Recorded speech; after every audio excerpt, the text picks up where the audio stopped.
Bismillahirrahmanirrahim. Alhamdulillahi rabbil alamin.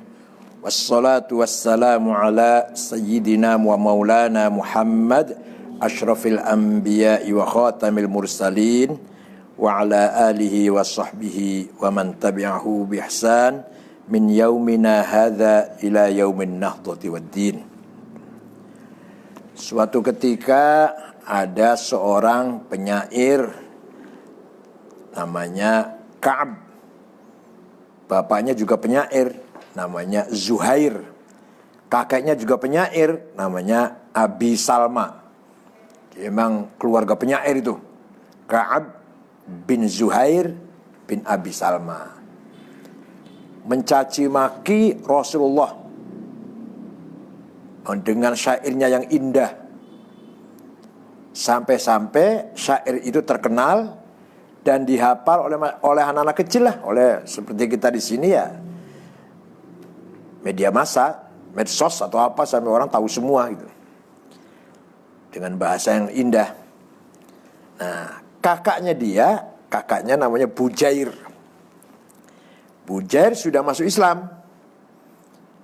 Ka'ab adiknya kirim surat atau apa istilahnya, kirim syair lah kepada kakaknya.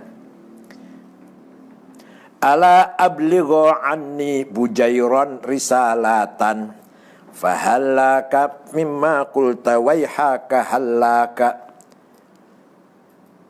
saqaka bihal ma'munu ka'san rawiyatan fa anhalakal ma'munu anka wa 'allaka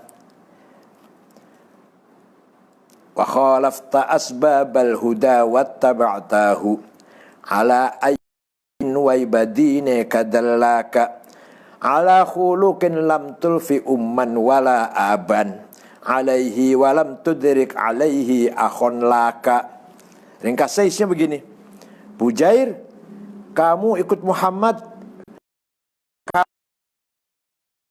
arak oleh Muhammad. Muhammad itu tiap hari, tiap malam kumpul dengan teman-temannya, minum minuman, khamr, mabok. Kalau sudah mabok, keluar omongan apa? Ngelantur, ngigau. Karena pengaruh itu, kamu itu diminumin oleh Muhammad arak itu, sakoka bihal ma'mun. Tapi dia sendiri menyebut Muhammad dengan kata-kata, dengan nama Ma'mun, orang yang bisa dipercaya. Kamu itu diminumi arak oleh Ma'mun, Muhammad maksudnya, dengan teman-temannya, sehingga kamu meninggalkan agama ayah saudaramu. Nah, si syair ini, bait-bait syair ini dihafal, terkenal, tersebar di seluruh Arab malah. Karena dia penyair, setiap keluar dari dia pasti terkenal. Akhirnya beberapa sahabat minta izin kepada Rasulullah akan mencari si Ka'ab, dan kalau ketemu akan saya bunuh, akan dibunuh. Nabi Muhammad mengizinkan, ya silakan. Begitu sahabat bergerak mencari, seorang DPO namanya Ka'ab bin Zuhair bin Abi Salma, dia dengar bahwa lagi dicari oleh para sahabat Nabi Muhammad. Dia ketakutan, pagi-pagi subuh datang ke Madinah. Pas Rasulullah baru selesai sholat subuh, dia meminta diantar oleh beberapa sahabat yang dulu temannya sebelum masuk Islam. Dulu temannya minta diantar menghadap Nabi Muhammad. Semuanya menolak. Saya gak berani ngantar kamu, karena biasanya Rasulullah itu melarang bertindak keras, melarang membalas kekerasan. Kali ini kok Rasulullah mengizinkan kepada para sahabatnya untuk membunuh kamu. Jadi saya gak berani mengantar. Rupanya Rasulullah sudah ghadabnya luar biasa. Salahnya maju sendiri. Akhirnya dia maju sendiri.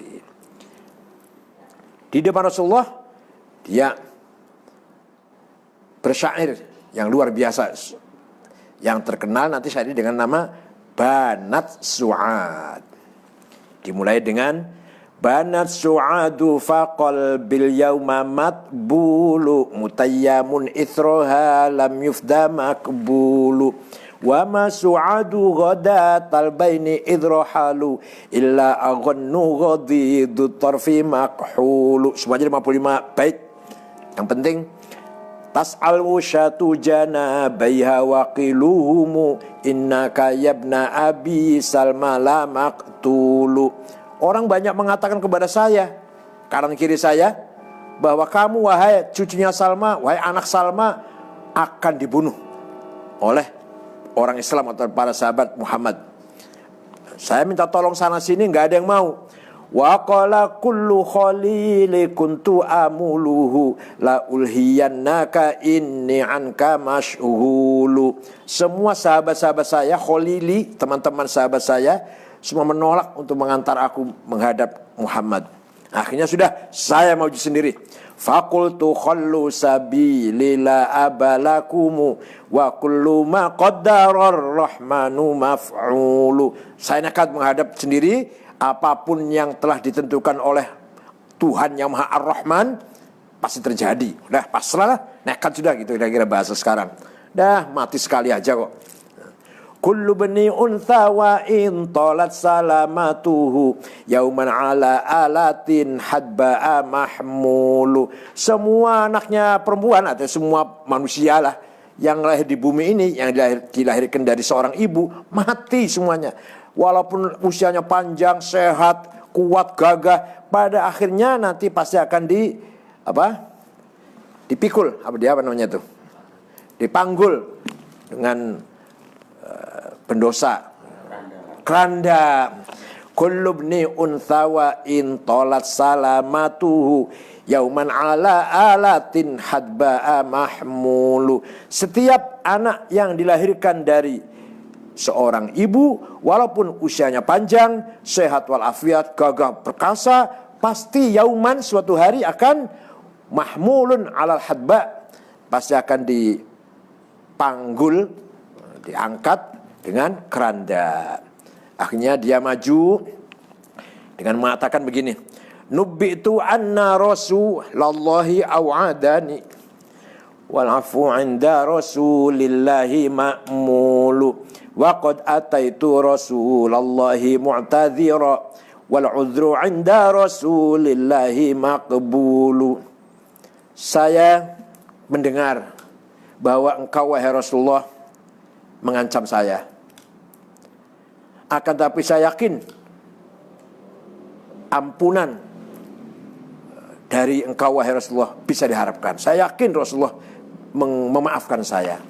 Mahlan hadakalladzi ataqana filatal qur'ani fihi mawa'idhu wa tafsilu la ta'khudhanni bi aqwalil wusyati wa lam udnib walau kathurat anil aqawilu. Janganlah engkau wahai Rasulullah marah kepadaku karena hanya banyak omongan, banyaknya gosip orang mengadukan aku kepadamu. Saya tidak berbuat apa-apa. Lam udnib walau kathurat anil aqawil, walaupun banyak orang yang menyampaikan berita bohong padamu. Ini enggak mengaku, dia enggak ngaku. Akhirnya sampai datang menghadap Rasulullah. Rasulullah masih ada di mihrab habis sholat subuh. Tangannya dia diletakkan di atas tangannya Rasulullah. Ya, berjabatan tangan maksudnya di dua lutut Rasulullah. Hatta wada'tu yamini la unazi'uhu fi kaffi dhinaqima tinqiluhul qilu la dhaka ahyabu indi idh ukallimuhu wa qila innaka mansubun wa maslulu.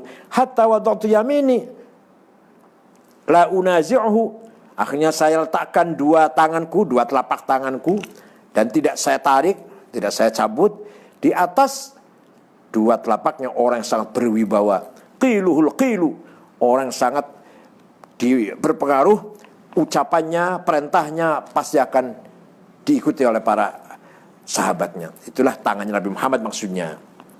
Disitulah saya merasakan seumur-umur baru kali ini saya merasakan takut yang luar biasa. Ladzaka ahyabu indi id ukallimuhu. Ketika aku berbicara dengannya merasakan takut yang luar biasa. Akhirnya dia memuji Rasulullah. Innar rasula la saifun yustadau bihi Muhannadun min suyufillahi maslulu fi usbatin min Quraisyin qala qailuhum bi batni Makkah lamma aslamu zulu zalu fama zala ankashun wala kushufu indal liqa'i wala milun ma'azilu syammul aronini abtalun labusuhumu min nasi Dawuda fil haija sarabilu. Sesungguhnya Rasulullah adalah bagaikan pedang made in India yang sangat tajam. Terkenal waktu itu pedang yang tajam itu made in India, muhannad. Min suyufillah, termasuk pedangnya Allah. Maslulun, yang terhunus, yang dihunus, yang sudah siap untuk melakukan action. Rasulullah bagaikan pedang yang sudah siap dipakai, dihunus, dan pedang itu made in India yang sangat tajam. Lahir dari suku Quraisy. Fi usbatin min Quraisyin qala qailuhum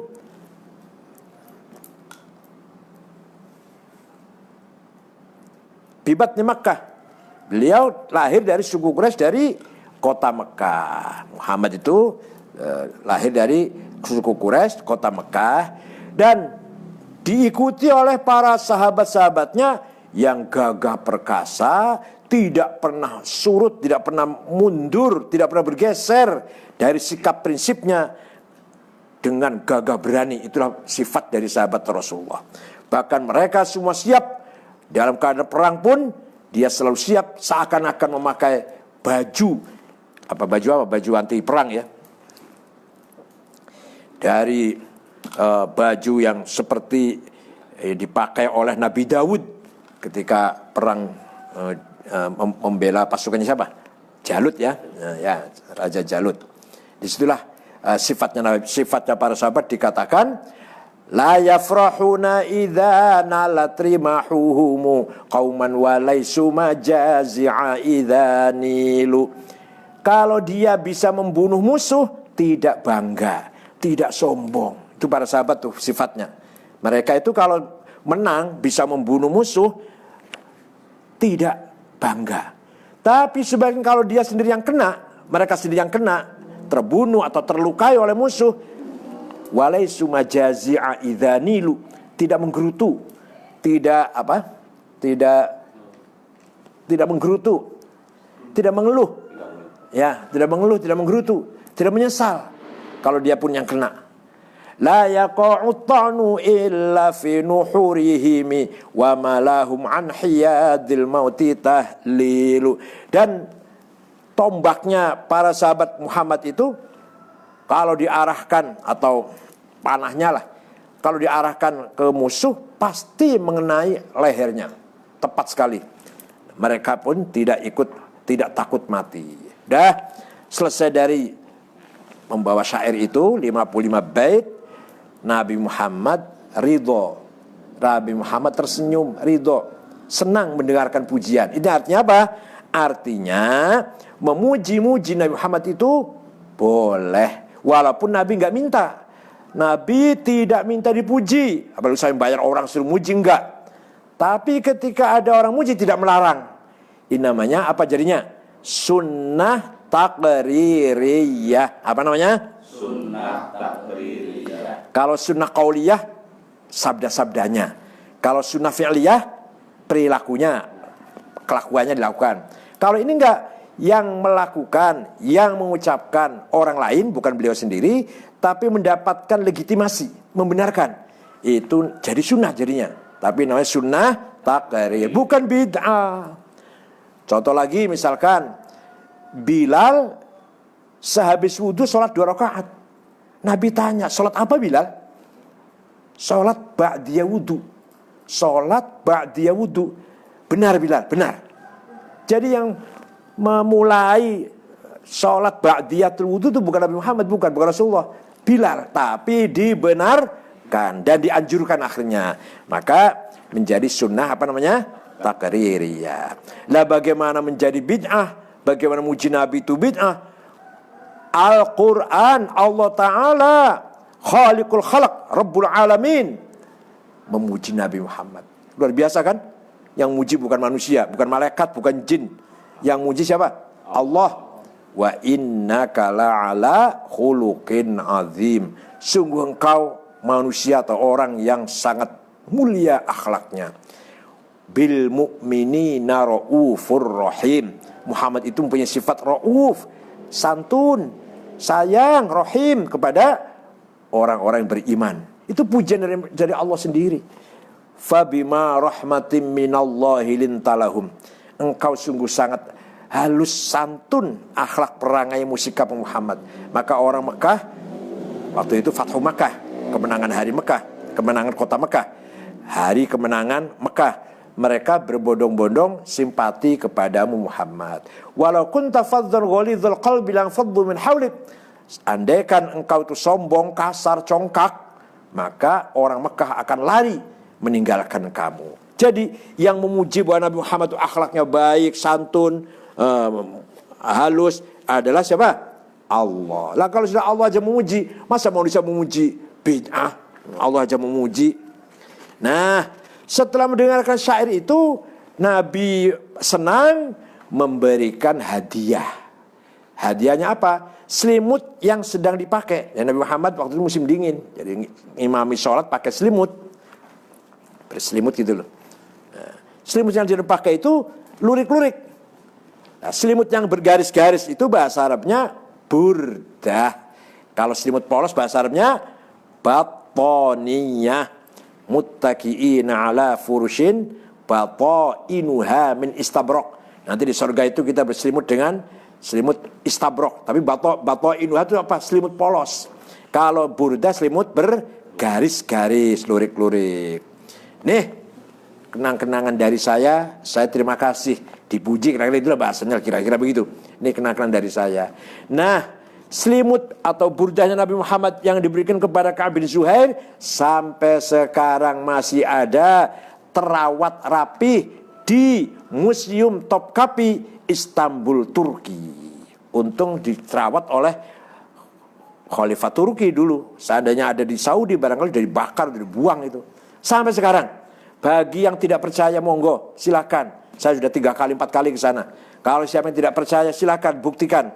Masih ada burdahnya Nabi Muhammad, mangkok bekas minum, tempat air minumnya, sandalnya, pedangnya, beberapa helai rambutnya ada di Museum Topkapi Turki. Di samping juga ada tongkatnya Nabi Musa, ada tangannya Nabi Zakaria, ada Nabi Yahya, ada juga pedangnya Sayyidina Abu Bakar, Umar, Utsman, Ali, ada gamisnya Siti Fatimah, ada gamisnya Sayyidina Husain, semua ada lengkap di museum itu. Jadi sekali lagi kesimpulannya, memuji-muji Nabi Muhammad SAW bukan bid'ah, tapi sunnah taqririyah. Nah, seorang bernama Syekh Muhammad Al-Busiri, ini orang Maroko sebenarnya, asalnya orang Maroko, kemudian mengembara sampai ke Mesir.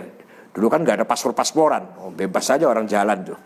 Di Mesir, tinggal di Alexandria, berguru pada Syekh Abul Abbas Al-Mursi. Abul Abbas Al-Mursi itu muridnya siapa? Abul Abbas Al-Mursi muridnya Syekh Abul Hasan Asyadili. Asyadili muridnya Syekh Abdus Salam bin Mashish. Abdus Salam bin Mashish kuburannya di Tituan, Maroko. Abdus Salam bin Mashish muridnya Syekh Abu Madjan Al-Ghauth, kuburannya di Wahron Al-Jazair. Saya sudah ziarah sudah. Abu Madjan Al-Ghauth, wali besar, kuburan di Wahron Al-Jazair, punya murid Abdus Salam ibn Mashish, terkenal sholawatnya itu, cespleng sholawatnya. Kuburan di Tituan, Maroko, punya murid Abul Hasan Asyadili, makomnya di Kumetro, Mesir, di Padang Pasir. Beliau terkenal dengan hizib apa? Hizib Nasr dan hizib Bahar. Punya murid Abul Abbas Al-Mursi, makomnya di Iskandaria, di masjid. Nah, nanti Abul Abbas Al-Mursi punya murid yang terkenal, 1 Muhammad Al-Busiri, 2 Ibnu Athaillah Al-Iskandarinya, punya kitab Hikam. Jadi Hikam itu muridnya sama gurunya dengan Muhammad Al-Busiri ini. Muhammad Al-Busiri ini suatu ketika sakit stroke, nggak bisa bangun 1 bulan. Akhirnya suatu ketika, satu malam, mimpi jumpa Rasulullah SAW. Kalau orang mimpi jumpa Rasulullah tidak bisa bohong. Itu benar-benar Rasulullah. Kalau jumpa dengan siapapun itu bisa itu jin, setan. Saya mimpi jumpa dengan Sunan Gunung Jati, itu bisa setan tuh. Saya mimpi jumpa dengan Raja Brawijaya, itu setan, itu jin itu. Kalau mimpi jumpa Rasulullah pasti benar. Setan, jin gak bisa menirunya. Nah, beliau mengadu, ya Rasulullah, saya sakit sudah 1 bulan, gak bisa bangun. Saya ingin menggubah syair, qasidah yang isinya muji-muji engkau ya Rasulullah. Ya silakan. 1 minggu mimpi ketemu lagi, mimpi jumpa lagi. Sudah selesai Rasulullah. Alhamdulillah selesai. Coba dibaca. Saya ingin dengar. Dibaca. Setelah dibaca, fatabassama Rasulullah SAW wa masaha wa radiya anhu wa masaha jasadahu fata'affa. Rasul tersenyum setelah selesai mendengarkan qasidahnya ini. Rasul tersenyum dan senang dan mengusap-ngusap badannya, besoknya sembuh. Nah, cerita ini terulang. Dongeng terjadi begini terulang. Saya punya guru, saya punya dosen sepuh, Allah yarhamu sudah, Profesor Dr. Abdul Aziz Ubaid dari Mesir, orang Tonto. Nah, beliau punya sepupu namanya Muhammad Mahmasoni. Sepupunya terjadi begini. Waktu sudah baru umur 14 tahun sudah hafal Quran, si sepupunya ini. Sepupunya guru saya. Hafal Quran, ayahnya senang sekali ayahnya, kamu sudah hafal Quran alhamdulillah. Tapi kamu ngapalin burdah ya. Kamu ngapalin burdah ya. Enggak mau.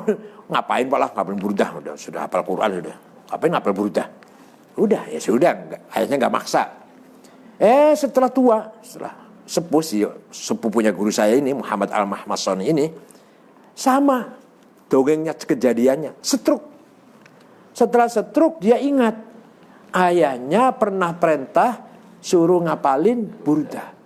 Akhirnya dia ngapalin, sembuh setelah hafal ini. Mudah-mudahan kita semua mendapatkan barokahnya qasidah burdah yang selalu dibaca oleh guru saya Kiai Haji Ali Maksum, Rais Am NU tahun 79 ya. 79 sampai ya. Rais Am Ali Maksum, Jogja, Krapyak Jogja. Itu guru saya dan gurunya Gus Mus, gurunya Gus Dur juga, gurunya Kiai Khalil juga, bapaknya Mas Yakut, bapaknya Khatib Am, itu juga muridnya Kiai Ali Maksum. Itu kalau lagi santai pasti yang dibaca itu burdah. Maka burdah terkenal sekali mujarab, manjur, efektif untuk segala tujuan. Kita mulai insyaallah baca ini dengan kita hayati dan kita resapi tujuan atau arti kandungan dari burdah ini. Amin tadzakuri jironim bidhi salami mazatadam anjara min muqlatim bidami am habbatir rihu min tilqai kazimatin wa aumadul barqu fi dhalma'i min idami. Dan burdah ini banyak mensyarahi. Antaranya mensyarahi adalah Syekh Ahmad Al-Bajuri. Ini juga banyak sekali yang mensyarahi, banyak sekali. Diterjemah dengan berbagai bahasa, Perancis, Inggris, ada semua terjemahannya. Dan ada yang mensyarahi dari sisi balaghahnya, ada dari sisi i'rabnya, ada dari sisi kesusatraan balaghah, arud dan bayan badik ma'aninya, ada yang dari spiritualitasnya. Di antaranya yang mensyarahi adalah Syekh Ahmad Al-Bajuri mengatakan,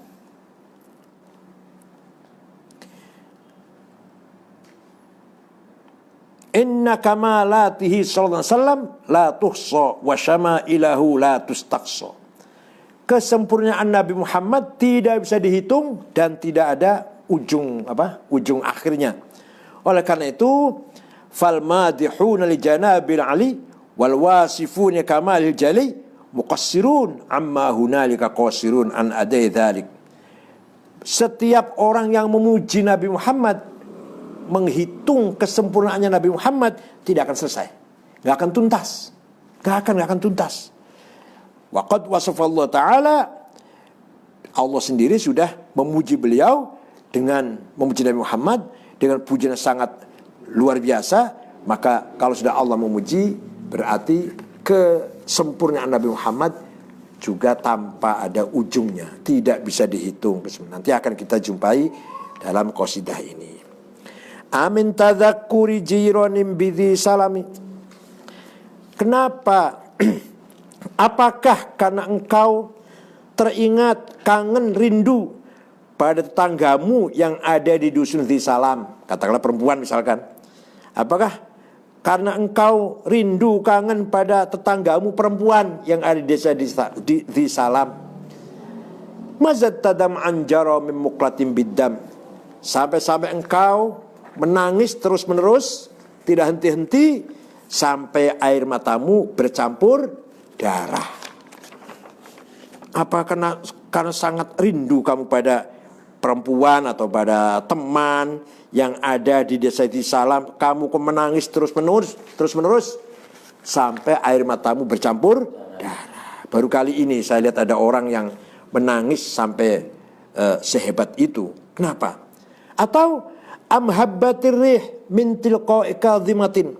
Atau kau teringat suatu ketika angin bertiup kencang dari arah dusun Kadhimah. Karena itu kamu menangis, ingat itu. Atau wa umadul barku fi dhulama'i min idham.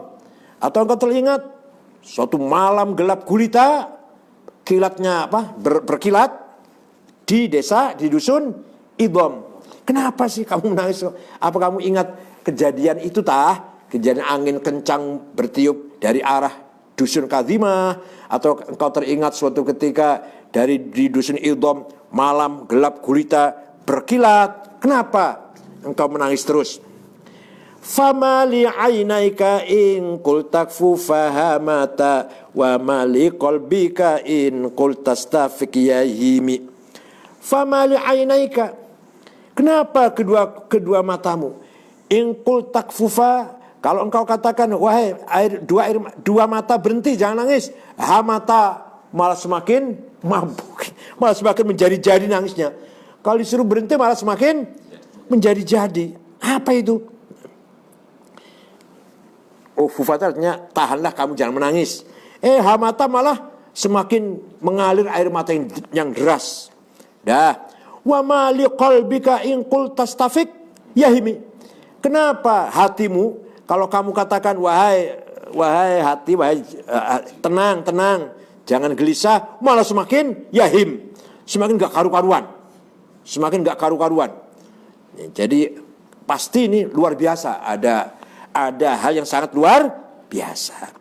Ayah sabbu annal hubba munkatimu ma baina munsajimin minhu wa muttarimi. Ayah sabbu, apa mengira bahwa cinta itu bisa disimpan? Bisa disimpan rasa cinta itu? Enggak bisa disembunyikan. Ma baina munsajimin wa muttarim, antara dalam dadamu lah, dalam sela-sela tulang rusukmu. Habis disimpan di situ rasa cinta? Nggak bisa disimpan. Kamu pasti lagi mabuk cinta, itu pasti itu. Laulal hawa lam turik dam'an ala talali wala arik tali dzikr bani wal alami. Seandainya bukan karena cinta, tanpa cinta, tidak mungkin engkau atau tidak seseorang atau engkau menangisi reruntuhan. Misalkan datang ke satu desa, di situ desanya sudah runtuh, rumahnya sudah hancur, kamu nangis, itu pasti ada rasa cinta itu. Ya kalau nggak rasa cinta ya biasa-biasa aja. Tapi ketika kita masuk, misalkan datang ke desa yang dulu saya di situ, yang dulu kita lahir di situ atau pernah lama di situ, kok sekarang runtuh desanya, rumah yang dulu bekas saya tinggal sekarang hancur, pasti menangis. Karena ada rasa cinta. Tapi kalau kita masuk desa yang nggak pernah kita tinggal di situ, melihat rumah runtuh, ya nggak begitu sedih. Nah, karena ada kenangan, ada alaqah, ada kenangan tersendiri, kesan tersendiri ketika masuk ke desa itu, rumah runtuh, desanya hancur, kita nangis, itu berarti ada rasa cinta. wala arifta li dzikri bani wal alami, dan engkau apa itu tuh enaknya, begadang. Begadang apa? Tidak bisa tidur itu loh. Apa? Tidak bisa tidur. Insomnia. Kalau tidak karena rasa cinta, kamu atau orang tidak akan terjadi insomnia, begadang, tidak bisa tidur, kalau tidak karena mengingat pohon alban dan gunung alam. Jadi kita sendiri sering habis pulang dari mana, Gunung Bromo atau dari mana daerah yang indah, kita nggak bisa tidur, ingat. Nah itu pasti. Jadi kamu ini nggak usah mungkir, nggak usah disembunyikan, pasti kamu ada kenangan nih. Siapa yang kamu kenang ini? Apa tetangga gadis yang tetangga udah disalam, atau teringat waktu ada angin bertiup kencang dari arah dusun Kadimah, atau malam gelap gulita di dusun Idom, atau karena kau teringat keruntuhan satu dusun. Fa kaifa tunkiru hubban ba'da ma syahidat bihi 'alaika 'udulud dam'i was-saqami. Bagaimana kau mengingkari cinta? Air matamu yang mengalir itu loh, itu menunjukkan syahidat, membuktikan kamu itu lagi mabuk cinta. Lagi kasmaran, air mata dan rasa sakit. Kamu juga sakit, kurus kering tuh, wasakom. Coba kamu tuh kurus kering tuh, pasti kamu lagi mabuk cinta. Gak mungkin gak bilang tidak. Fa kaifa tunkiru hubban ba'da ma syahidat. Bagaimana kamu bisa mengingkari cinta setelah menyaksikan dengan cintamu itu udulud dam'i, air mata mengalir, wasakom, dan kamu sendiri badan kamu enggak sehat, sakit. Wa athbatal wadu khatai abratin wa dhana mithal bahari ala khaddaika wal anami. Begitu pula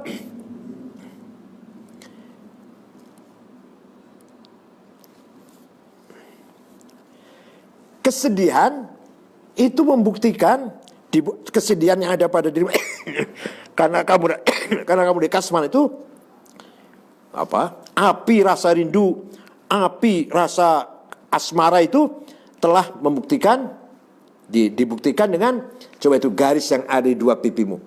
Dua pipimu sampai bergaris ada bekas air mata yang terus-menerus mengalir. Bagaikan sungai tuh, bagaikan apa? Kalen apa? Aliran air apa namanya? Yang nggak bisa mungkir pasti itu. Nah, sampai di sini kita teruskan besok insyaallah. Mudah-mudahan ada barokahnya. Ini muqaddimah menggambarkan rasa cinta yang dialami oleh Syekh Muhammad Al-Busiri kepada Rasulullah sallallahu alaihi wasallam. Ini digambarkan awal mulanya dengan hubungan asmara dua kekasih, atau ini gambarannya, tapi ini maksudnya menggambarkan rasa cinta, rasa mabok lah, kasmaran betul beliau kepada Nabi Muhammad. Kita baca bareng yang sudah kita baca ini.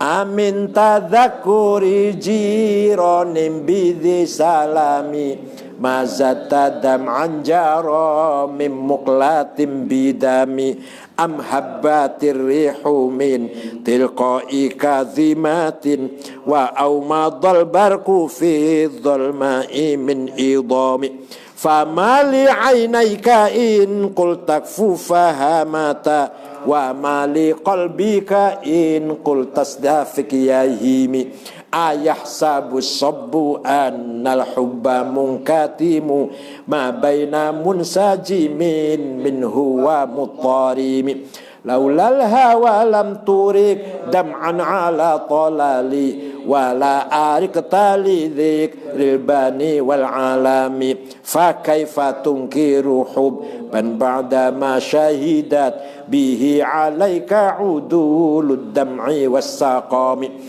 wa athbatal wadu khattai abratin wa dhana mithlal bahari ala khaddaika wal anami. Al-Fatihah.